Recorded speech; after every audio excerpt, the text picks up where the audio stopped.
Well, well, well. All right. Guy, I clear my throat here.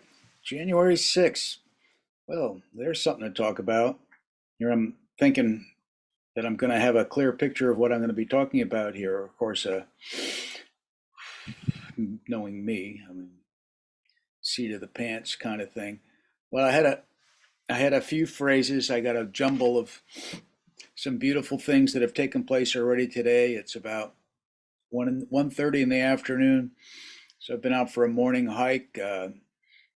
Northern California has seen a lot of rain and wet weather, and beautiful. Trees are loving it. Ducks are loving it. Salamanders are loving it. Most of us Californians I think, are doing pretty good with it. Um, Met a homeless person who was happy that she had been rescued somehow by um, good people over the last week or two and got her out of her tent for a while. That's good. Um, yeah, all right. So I'll mention this. There was as I was standing in front of the coffee shop, interesting procession started making its way down the street, and somewhere in there, I think I was mentioning to a new friend about how my dad was a minister. But anyways, this procession of a church group with men in white robes carrying crosses, uh, representatives of the local Greek or Russian Orthodox church were walking down Main Street and and singing some hymn and passed by, and it sort of looked intriguing and the Catholic thing. You don't see that every day in an American town. Like, what is going on? And they walked past singing, about 30 or 40 people, and went apparently down to the creek. We were wondering what saint's birthday it was or what's going on. And they came back. And anyways, this the homeless friend of mine explained to me they passed by, and she said, "Oh, she came by a little later and said, did I see or did I know about what just happened?" And I said, "No." And she told me they were having a blessing of the water, and that they all went down to the creek and took a bucket of water and sprinkled it over each other's heads, and it was a blessing of the water. Um, and on their way back, they were singing a kind of a Christmas hymn, and it did have the line in it of heaven and nature sing. Because I remember I was drawn in for a minute or two just to, you know, giving them a prop just for taking their spirited um, calling to do this little mass demonstration of sorts. Anyways, blessing of the water and the flow of water and influence and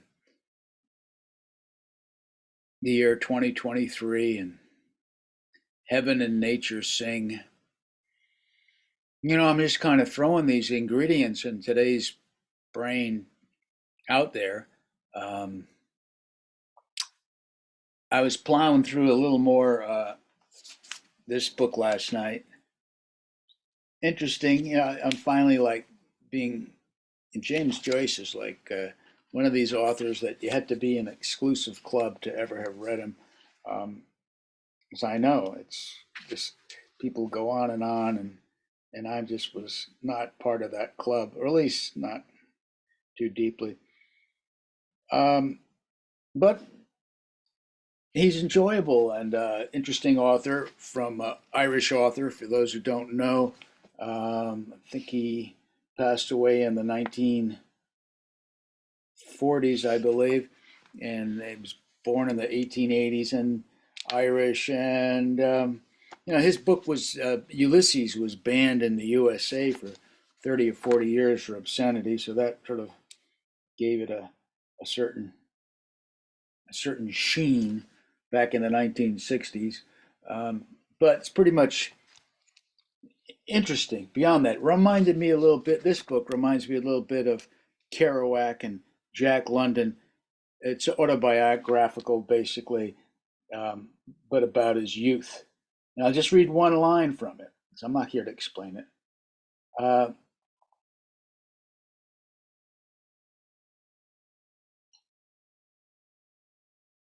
to him, I'm interrupting this, not a full sentence.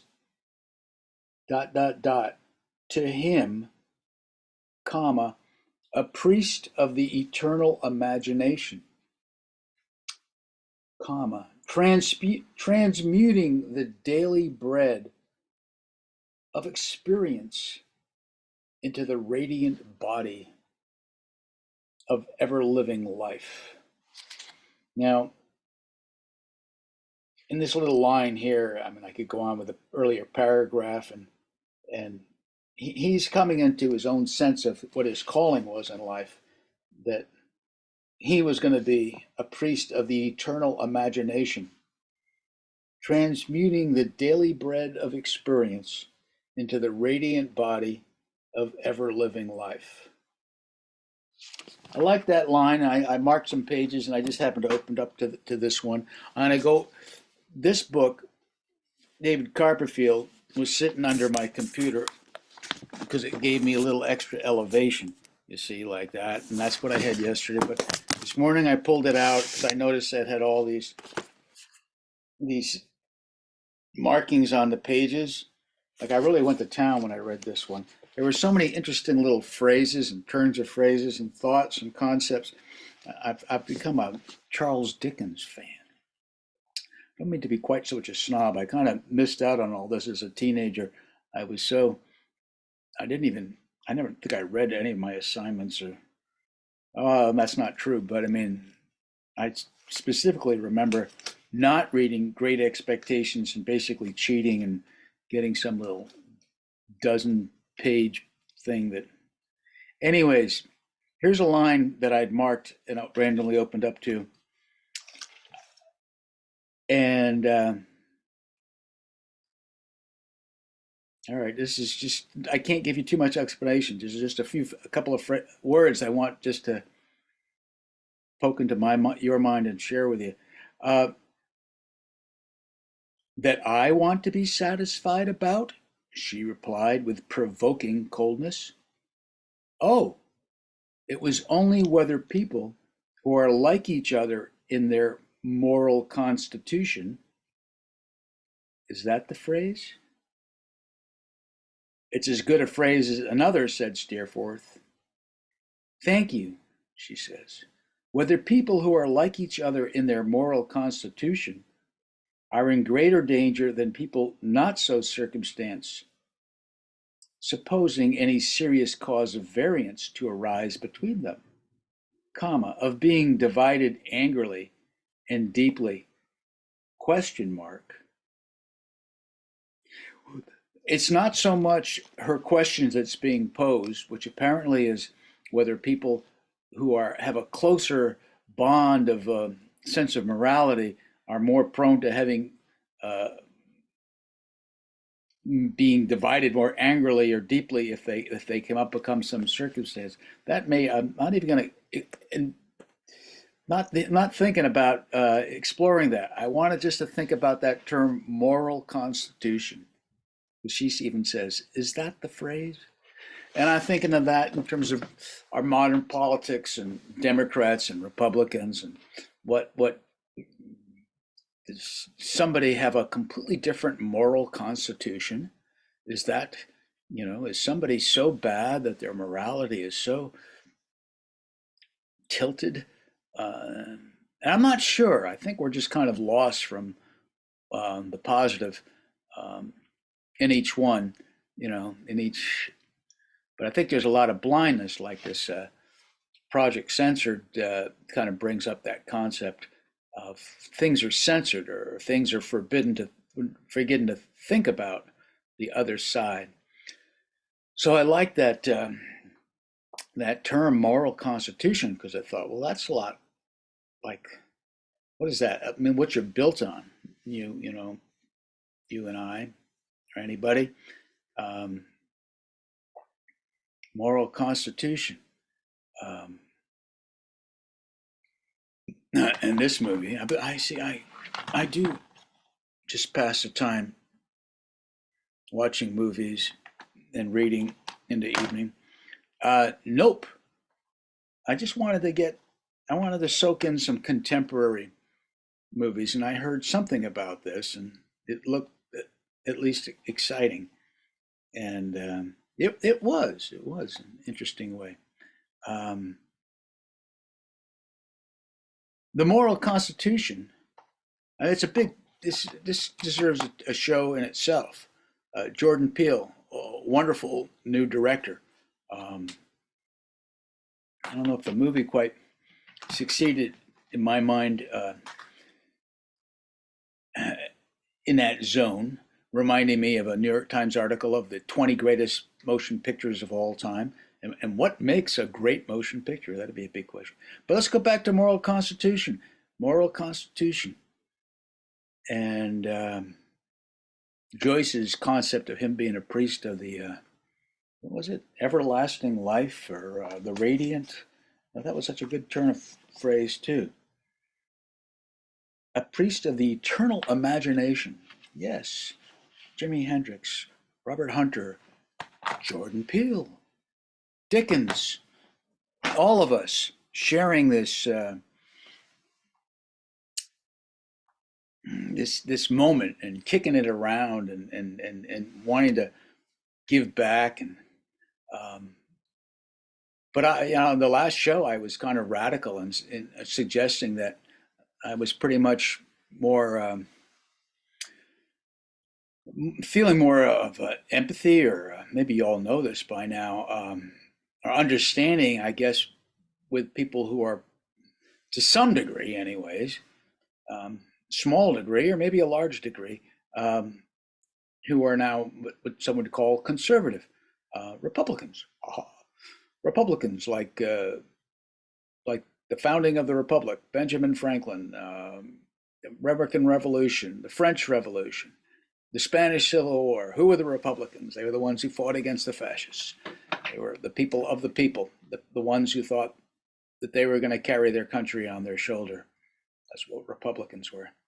Abraham Lincoln was the first Republican president.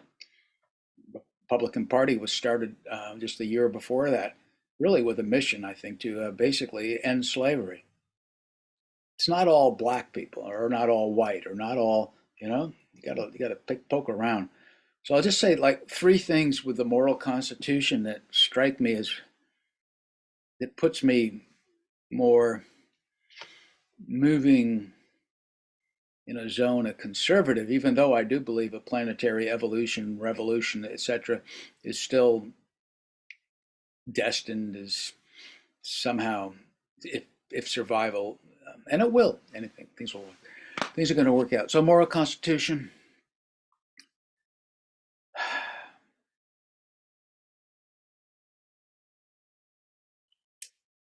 Whew, boy. I don't know. I think we need like an environmental moral constitution. And to me, it would be like, what are you doing to the earth? And are you going to carve up another acre, another 10 acres, another 1,000 acres? How many acres does humanity carve away at and get to do this forever, ignoring the consequences or just blindly? That radiant, everlasting life to me is sort of the joy of nature and the joy of this ecosystem mystery that we're a part of. And I think we're kind of this pompous or very humanity oriented selfishness that thinks that it's our inherent right to own pieces of the earth and do what we want with it. Or even if we don't own it, in the case of like our government, that we can do what we want with it, whether it be the 370,000 acres of um, windmills Biden wants to put off the coast of California as some kind of a golden kiss of ecological thinking. Ugh, it's repugnant to me. Um, Moral constitution. Well, I'll say three things. Just I'll deal with it. The difficult one, right off the bat, it's top of my mind, is abortion. It's not a simple matter of men impinging on women's rights. It's a deep question, and it's a powerful question. Now, I kind of have personal experience because as a 20 something year old, I had a partner who, uh, in the course of our sharing a life thing, decided that that was the right course, and I wasn't prepared, didn't have the youthful maturity to think about and ask all these questions beforehand, and it always the fact that this the A word became the path, um, struck me as a mistake, um, on her part that I couldn't stand against, and I felt like it was just a path that just shouldn't be given this moral blessing to.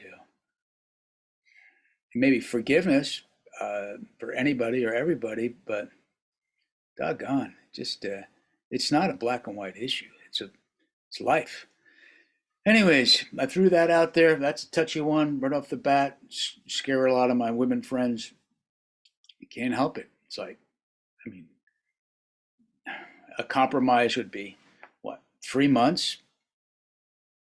All right, and after 3 months, forget it.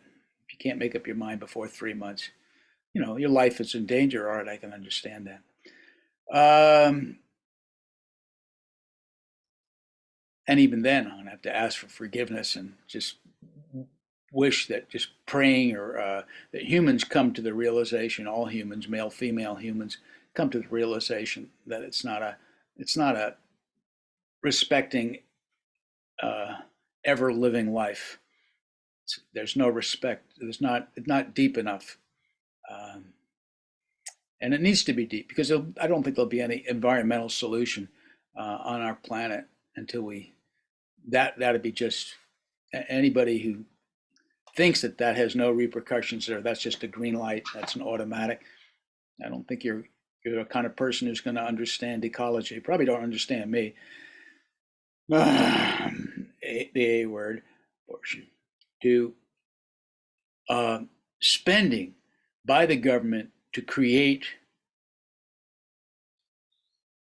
solutions, massive spending, insane levels of spending, just money in general. And I think that the Republican Party has generally been the upholders of the money party in many ways of the last 50 or 100 years, um, of being the ones most there to defend people's right to own and make as much money as they can.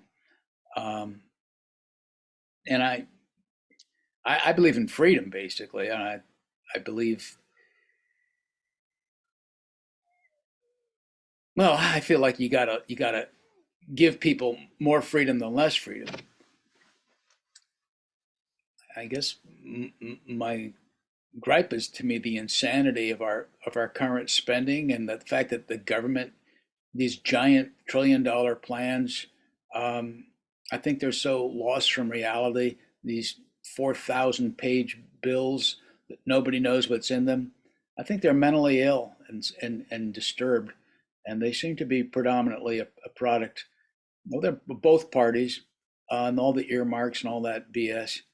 But the Democratic Party seems to embody that as a positive value. Like the more money you spend, somehow will get you, you know, more votes, or you feel greater pride. Um, I don't get that. I don't think that at all. Uh,